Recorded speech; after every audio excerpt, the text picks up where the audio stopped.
Bonjour. Alors pour commencer, qui Bonjour. es-tu? Alors moi je suis Bastien et je suis producteur du jeu Waven pour Ankama. Pour Ankama, d'accord. Donc c'est un jeu qu'on peut tester en avant-première sur le stand Ankama. Est-ce que tu peux nous en parler un petit peu, nous raconter de quoi ça parle, qu'est-ce que c'est? Ouais, alors Waven en fait c'est dans l'univers du Cosmos, là où il y avait déjà les jeux Dofus et Wakfu. Et en fait ça fait suite à ces histoires-là. C'est une histoire toute nouvelle, donc même si on n'a pas joué aux anciens jeux, on peut rentrer dedans en fait avec une nouvelle histoire. Mais les gens qui connaissent Dofus ou Wakfu vont reconnaître un petit peu l'univers, les personnages. Et donc c'est un jeu d'aventure avec des combats tactiques. Donc il y a une partie vraiment deck building où on prépare un petit peu ses sorts, ses équipements. Et ensuite il y a une partie combat. C'est sur des maps de 7 par 7. Et en fait là, donc il y a une partie PVM, donc on va attaquer des monstres en fait, il y a plein de quêtes où on doit vaincre des monstres de différents types. Et chaque monstre a des pouvoirs différents, donc il faut adapter sa stratégie selon les différents monstres. Et après il y a une partie PVP, donc c'est joueur contre joueur, où là c'est vraiment, on doit vaincre un autre joueur. Le jeu, Voilà. j'imagine qu'il sera disponible sur le launcher Ankama? Ouais, alors il sera disponible sur Launcher Ankama, sur Steam et sur iOS Android, parce que ça sera D'accord. aussi sur mobile. Ok. Et donc du coup, tu l'as dit, c'est du tour par tour, donc qui reprend, disons, dans les grandes lignes en termes de mécanique, en quelque sorte les combats de Dofus, mais avec une dimension de deck building du coup et un peu plus création de sorts. Est-ce que Ouais. tu peux nous parler un petit peu des origines, disons, du concept et des grandes lignes du gameplay? Comment vous êtes venu à cette formule-là? Alors en fait déjà, et c'est un peu aussi une réponse à Dofus, aujourd'hui Dofus, les combats sont quand même assez longs. Ce qu'on voulait, c'était avoir des combats plus rapides.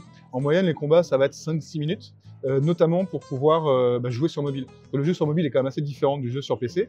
Là, c'est un jeu cross-platform, donc il faut qu'on aille à s'adapter et au PC et au mobile. Et du coup, le gameplay est axé pour avoir des combats plus rapides. Donc déjà avec une map plus petite et avec des effets qui font que le combat est plus court, quoi. Ok. Et du coup, donc tu l'as dit, ça prend place dans l'univers partagé de en fait, toutes les licences Ankama, parce que ça va aussi au-delà des jeux. Il y a aussi les films, les séries, Ouais. enfin les animés, les mangas, etc. C'est ça, ouais. Donc du coup, vous avez gardé la même direction artistique. Est-ce que tu peux nous parler un petit peu de la construction de l'esthétique du jeu? Comment vous y êtes pris? Alors en fait, ouais, il y a vraiment cette volonté de faire des trucs cross-média, comme tu disais, que ce soit manga, dessin animé, tout ça. Et donc ce qu'on voulait, c'était vraiment que les gens, par exemple, tous les gens qui ont bien aimé la série Wakfu, dans le jeu Waven, en fait, ils se replongent dans le même univers, sauf que là, c'est plus immersif parce qu'on est un personnage, et c'est comme si on se promenait dans un dessin animé. En vrai, on a même, il y a pas mal d'animateurs qui travaillent sur Waven, qui étaient des animateurs de la série Wakfu. Et du coup, c'est vraiment la même patte, donc ça a été assez simple finalement de décider le côté artistique. C'est vraiment rester dans l'univers du Cosmos et dans l'univers des dessins animés. Donc, on a vraiment l'impression dans Waven d'être dans un dessin animé. Ce qu'il faut savoir, c'est que tous les décors sont faits en 3D. Par contre, tous les personnages, que ce soit les PNJ ou le sprite du joueur, sont faits en 2D, comme sur les séries. Et du coup, est-ce que ce sera un jeu qui va être, donc, comme on dit, un jeu service, donc avec des mises à jour régulières, peut-être des extensions, des choses, ou un jeu qui va sortir, entre guillemets, fini dans le sens, sans forcément de vie prolongée derrière? Alors le but, c'est vraiment, comme c'est un jeu en ligne, on peut se permettre de faire des mises à jour. Donc ça sera un free-to-play, donc déjà c'est complètement gratuit. Et en fait, au fur et à mesure, tous les 3-6 mois, ça c'est un truc qu'il va falloir qu'on détermine encore, on va faire des mises à jour. Donc par exemple des nouvelles classes de personnages, des nouvelles quêtes, des nouvelles îles, des nouveaux modes de jeu. En fait, on est hyper libre. Là, on commence déjà à penser à ce qui va se passer après. Là, le jeu va sortir en Early Access cet été et en version officielle, on va dire, fin d'année. Mais on commence déjà à travailler sur les prochains modes de jeu, les prochaines classes qui vont arriver dans les mois à venir. Et du coup, tu as parlé d'un mode histoire, donc il y aura un scénario, une aventure, Ouais. quelque chose de construit. Tu peux nous en parler un petit peu? Ouais, alors du coup, pour l'Early Access, on n'aura pas tout, on aura juste le prologue un peu de la quête principale, pour une raison qui est assez simple, c'est que ça fait complètement suite à Wakfu saison 4, et Wakfu saison 4 n'étant pas sorti, on ne veut pas complètement spoiler l'histoire. En gros, dans Waven, donc le monde, il y a eu une sorte de cataclysme en fait, qui a fait monter les eaux, donc l'univers, c'est plus que des îles en fait, et donc dans Waven, on voit les conséquences un petit peu des choses qui se sont passées dans Wakfu avant. Donc là, quand on va aller dans le jeu, on va pas tout comprendre en fait, il s'est passé des choses, mais du coup, la trame principale, il y aura juste vraiment les prémices de la trame principale là pour le Early Access, et en décembre, il commencera à y avoir les premières quêtes de la quête principale. Dans l'écosystème des jeux d'Ankama, on a vu donc Dofus, qui est voilà, un MMORPG qui est mondialement reconnu. Moi, je me souviens de Crossmaga qui m'avait beaucoup plu, qui était plus du tour par tour, un peu auto-battler. Ouais. Et là, du coup, c'est encore une nouvelle forme de gameplay, disons. Est-ce que c'est une volonté du studio de vraiment essayer d'explorer un maximum de genres pour aller dans toutes les directions possibles? Alors, c'est pas dans complètement toutes les directions, on reste quand même dans un univers assez codifié, mais effectivement, c'est de tester un peu des nouvelles choses, quoi. Là où Heaven, c'est vraiment... en fait, il est au carrefour de plein de jeux complètement différents qui vont de Hearthstone à Diablo. Enfin, il y a plein de trucs. Et c'est vrai que ça ressemble à presque aucun autre jeu parce qu'on est au carrefour de plein de choses différentes. Et c'est vrai que justement, là, on a pu tester, on a eu la chance d'essayer le Early Access. Et un truc qui est un petit détail, mais que j'ai trouvé amusant, c'est entre guillemets, ce retour aux classes, on va dire classiques, mage, archer, assassin. Là où c'est vrai que Dofus, qui est vraiment le jeu flagship d'Ankama, c'était des classes de maison, on va dire, avec les sacriens, etc. Pareil, est-ce que tu peux nous parler un peu de cette décision Alors en fait, on a toujours les classes connues de Dofus, les sacrieurs, les yop et tout. Sauf que comme on essaye de capter une nouvelle audience, là le but c'est pas de prendre des joueurs à Dofus, c'est aussi d'aller chercher des nouveaux joueurs. Et les nouveaux joueurs, ils connaissent pas, ils savent pas ce que c'est un yop, ils savent pas ce que c'est un kra. Donc on s'est dit que c'était plus simple, dans un premier temps, de faire choisir des archétypes connus. Donc le guerrier, l'archer, le soigneur, tout ça.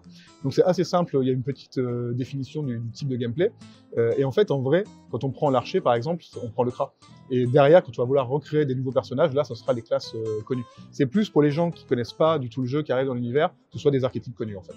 Mais derrière, c'est les classes qu'on connaît dans Dofus ou dans WotF. Et du coup, tu as parlé de la dimension PVP aussi. Dans Dofus, il y a une scène e-sport et des compétitions qui se maintiennent et qui sont assez suivies. Est-ce qu'il y a cette ambition éventuellement aussi pour Waven, ou pour l'instant c'est encore trop tôt pour le dire? Pour l'instant, c'est un peu tôt. Là, on se concentre, donc on a pas mal bossé sur le PVP. Là, on se concentre beaucoup sur le PVM. On a vraiment envie de faire une super histoire, des quêtes avec de la progression, tout ça. Il y aura quand même le PVP, bien sûr, pour la sortie, même pour l'Early Access. Mais pour l'instant, on attend de voir un petit peu comment ça se passe. Et après, on se concentrera un petit peu dessus. Et puis, on verra aussi s'il y a une demande, s'il y a des tournois qui se font un peu de manière non officielle et tout. Et là, on verra un petit peu ce qu'on peut faire là-dessus.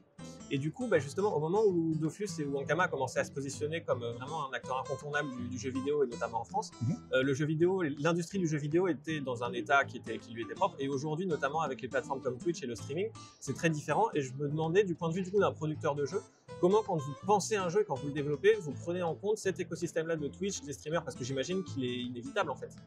Ouais, disons, tout ce qui est Twitch et tout, ça va vraiment nous servir à plusieurs choses, à relayer un petit peu l'information. Donc c'est un nouveau vecteur de communication. On ne communique pas aujourd'hui sur les jeux vidéo comme on communiquait il y a même 5 ou 10 ans. Donc c'est sûr qu'il faut qu'on prenne en compte toute la communication qu'il va y avoir dessus. Et en fait, il y a un autre truc, grâce à tous les réseaux sociaux, on peut avoir beaucoup de retours en fait. Donc nous, dans la production, ça nous sert vachement. On fait des alphas assez régulièrement, donc 1 ou 2 fois par an, où on communique un petit peu sur le jeu. On a des joueurs qui viennent, et ensuite on leur demande des retours. Et où on regarde aussi les Twitch en fait. Et nous, on apprend énormément de choses grâce aux gens qui font des sessions Twitch, qui détaillent un petit peu ce qui se passe dans le jeu, et grâce aux commentaires. Nous, c'est une énorme source d'information en fait. Tous ces réseaux, ça nous permet de voir ce que les joueurs attendent. Alors, je dis pas qu'on va répondre à chaque chose, parce qu'il y a des contraintes qui nous sont propres. Mais en tout cas, on sait ce que les joueurs attendent et on sait dans quelle direction on veut aller.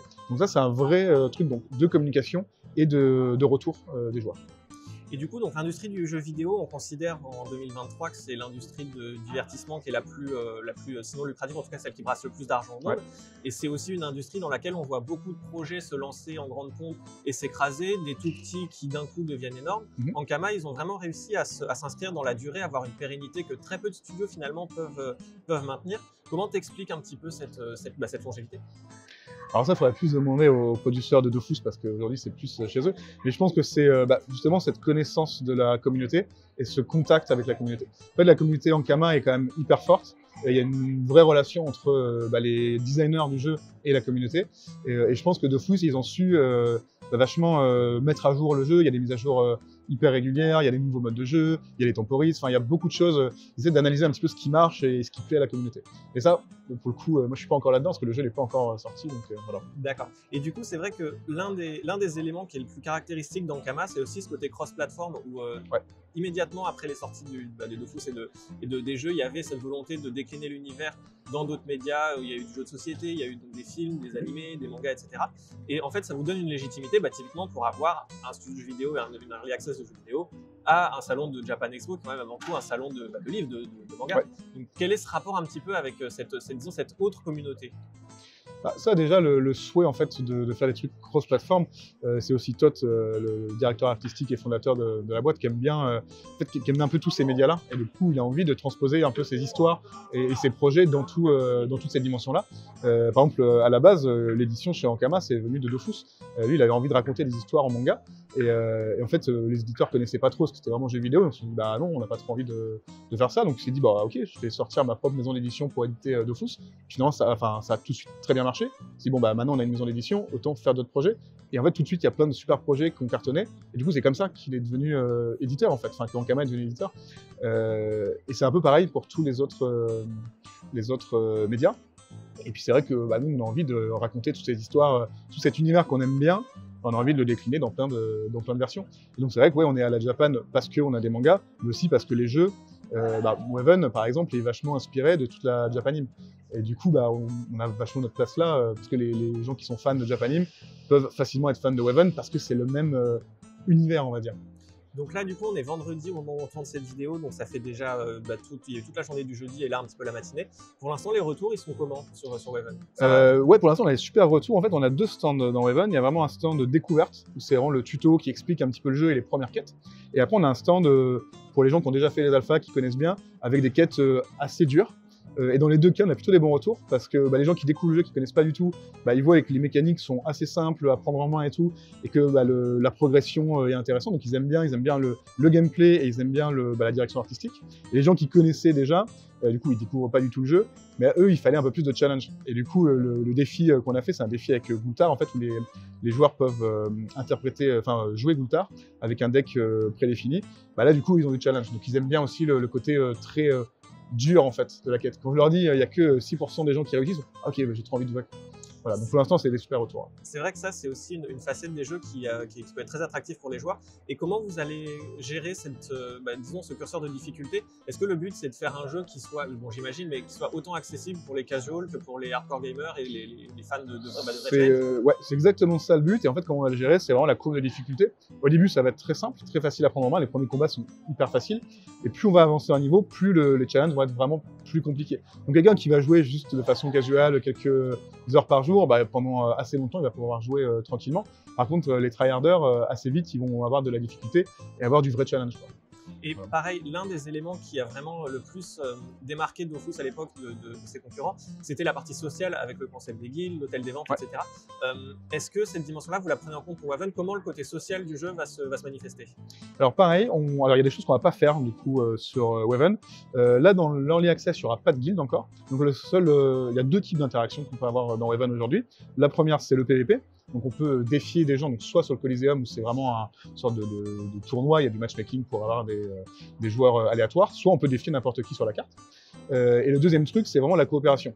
Tous les combats en PvE, on peut les faire solo, à 2 ou à 3 joueurs. Et en fait, quand on est à 2 ou à 3, les combats sont un peu plus durs, mais il y a vraiment des interactions entre les joueurs.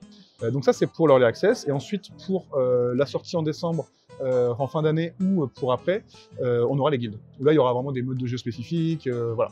Et pour l'instant, c'est ce qu'on a pour la partie un petit peu sociale. Et ensuite, on va essayer de développer des nouvelles choses, quoi. Ok, parfait. Et pour conclure, donc tu nous as dit le jeu sera déjà jouable en août, cet été en Early Access. Ouais, c'est ça. Est-ce que, en tant que producteur, tu peux nous dire quelle est la meilleure place, la plus craquée, et aussi ta préférée si c'est pas la même? Qu'on sache un peu quoi prendre au début, quoi fixe. Je pense que quoi prendre au début, je pense que Yop ou Kra, c'est vraiment les plus simples. Archer ou guerrier. Ouais, c'est ça exactement. Et la plus complexe, on a essayé quand même au début de mettre que les 6 classes. En fait, il y a 5 classes, et après par classe, il y a des armes. Et en fait, il y a une version simplifiée de choix où il n'y a que les armes les plus simples. Donc déjà, les 5 qu'il y a en choix au début sont les plus simples. Mais je pense que Yop et Kra, donc guerrier et archer, sont les plus simples. Et peut-être SRAM sera un peu la plus complexe, parce qu'en fait, il y a des mécaniques de piège. C'est un tout petit peu plus compliqué à appréhender. Mais ça reste assez simple au début, quoi. Ok, voilà. Parfait. Et merci beaucoup en tout cas. Et puis merci à vous. D'ici à la sortie. Merci.